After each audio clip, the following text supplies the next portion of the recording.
ये तेरे को हमारा खून ही चाहिए, हम अपना खून तेरे को खुद देंगे, डेली लिख के जाएंगे जब तक ये वो कानून वापस नहीं लेता। ये जो जितना भी इधर किसान आया हुआ है, पूरे भारत का किसान, वो कहता है कि हमारा खून बह जाए, हम इधर से जाएंगे नहीं। इस सरकार को ये बताना चाहते हैं कि वो अपनी अड़वैये को समझ ले। अधिक किसान अपनी जान गंवा चुके हैं इस आंदोलन में, लेकिन भारतीय जनता पार्टी की इस केंद्र के सरकार के एक भी मंत्री ने, किसी सांसद ने आके उनके शहीदों के लिए एक शब्द तक नहीं बोला। हाँ, प्रधानमंत्री नरेंद्र मोदी जी की सरकार को हम उसकी मरी हुई जमीन को जगाने के लिए खून की चिट्ठियों उनको पीएम ऑफिस भेजेंगे हम लोग। ये सर्वोच्च न्यायालय का जो आदेश था कि किसानों के साथ वार्ता करिए, वार्ता करके समस्या का समाधान निकालिए, सरकार उस क्रम में वार्ता किसानों से कर रही है। सरकार गुमराह कर रही है, ढंग से बातचीत नहीं कर पा रही है। मोदी जी को दुनिया में घूमने का टाइम है, अगर किसानों से वार्ता करने का ढंग से टाइम नहीं है। केंद्र सरकार के नए कृषि कानूनों के खिलाफ जारी किसानों का आंदोलन 27वें दिन भी जारी है।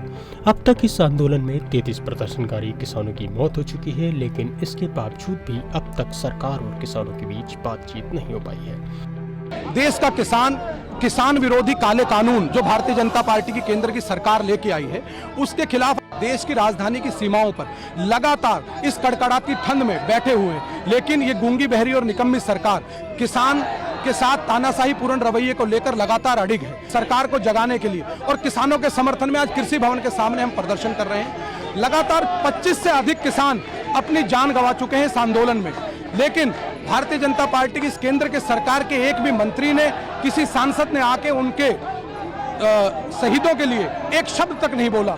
ये बात दर्शाती है कि किस तरह से उनका निष्ठुरता और तानाशाही पूर्ण रवैया है। लेकिन भारतीय युवक किसान के हर आंदोलन में उसके साथ है और हर तरीके से उनके कदम के कदम मिलाकर उनके साथ चले। किसानों ने सरकार को खून से लिखे हुए पत्र भी लिखना शुरू कर दिया है। किसानों का कहना है कि अब ये लेटर रोज लिखे जाएंगे और ये लेटर हम मोदी सरकार को पहुंचाएंगे।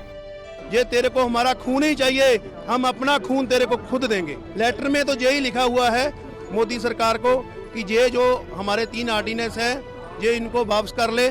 जो इधर हमारा शांतमयी आंदोलन चल रहा है, इसको चलने दें और हमारा इस आंदोलन में जो ये हमारा नुकसान करने के लिए सरकारें आ रही हैं इधर, उनको सावधान करने के लिए हम एक संदेश भेज रहे हैं। डेली लिख के जाएंगे जब तक ये वो कानून वापस नहीं लेता।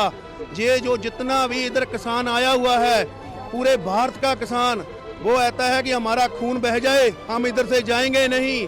इस सरकार को ये बताना चाहते हैं कि वो अपनी अड़वैये को समझ ले। जो वो राजनीति हमारे से कर रहे हैं, उनसे टच से मस हो जाए, नहीं तो ये आंदोलन और आगे तक जाएगा।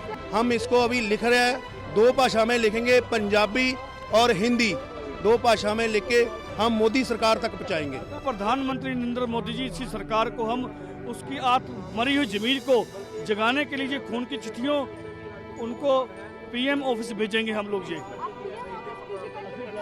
हमारी सोसाइटी से यहाँ रोजाना खूनदान कैंप लगेगा जब तक ये धरना चलेगा, और रोजाना हम खून की चिट्ठियां लिखेंगे प्रधानमंत्री साहब। सरकार जो वार्ता कर रही है, माननीय सर्वोच्च न्यायालय का जो आदेश था कि किसानों के साथ वार्ता करिए, वार्ता करके समस्या का समाधान निकालिए, सरकार उस क्रम में वार्ता किसानों से कर रही है। नहीं, पिछले 10 दिन से किसान सरकार को याद नहीं आए थे कि हम इनसे वार्ता कर लें। जहाँ तक समय का बात है, किसान वार्ता के लिए तैयार है, लेकिन सरकार बताए तो सही, सरकार बताए कि वो कहाँ वार्ता करेगी।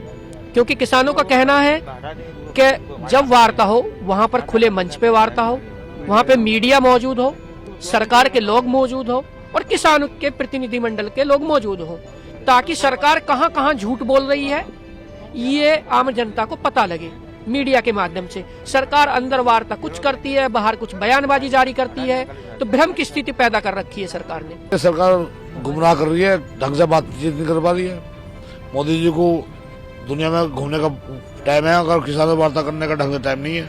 नहीं, वार्ता में कोई वो हल तो निकला है, अफवाह फैलाई जा रही है, सरकार अफवाह फैला रही है, गुमराह कर रही है किसानों को, एक दूसरे को आपस में फुटाने की कोशिश कर रही है। तो इस तरह समाधान थोड़ा निकलेगा। खुले मंच पे वार्ता कराएं, जो प्रशासन है, मुख्य प्रधानमंत्री जी हैं, कृषि मंत्री जी हैं, मीडिया मौजूद हो, वहाँ कौन किसानों का कानून है, किसानों को जो चीज छीन लग रही तो व्यवस्थित हुआ जा रहा है, हिटलरशाही करी जा रही है। और संयुक्त मोर्चा का जो सलाह मशवरा चलेगा उसके अनुसार से प्रोग्राम चलेगा। आज हम 11 लोग कर्मी के अनशन में बैठे हैं, कल दूसरे लोग 11 लोग अनशन में बैठेंगे। जब तक वार्ता सफल नहीं होती, ये कानून वापस नहीं लेते, किसान आयोग का गठन नहीं करते, जब तक हम यहाँ से जाएंगे नहीं।